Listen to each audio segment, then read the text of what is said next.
अब के हुन्छ त? केशरी र बसन्तको आमा बुबा त छोरा बुहारीको घरमा बस्न लाउनु भएको थियो। हो, आज यही कुरा जान्नेछौँ र हामीलाई फुल भिडियो हेरेर साथ दिनुहोला। सुषमाको बोयफ्रेन्ड हराएको छ र केशरी र बसन्तलाई सुषमाले मान्छे हराएको छ। तपाईहरुमा अलिकति पनि मानवता छैन? मान्छे खोज्न सघाउनु पर्दैन?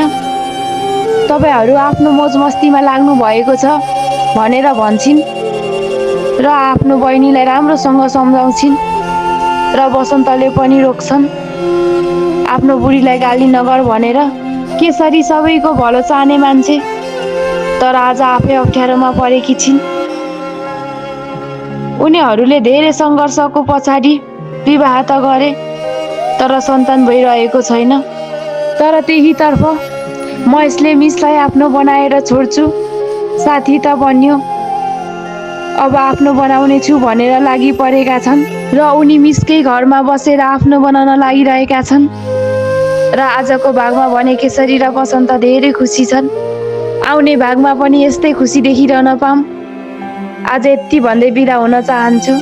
भिडियो मन पर्यो भने लाइक, कमेन्ट, सेयर अनि सब्स्क्राइब गर्न नबिर्सिनु होला। हस्त, धन्यवाद।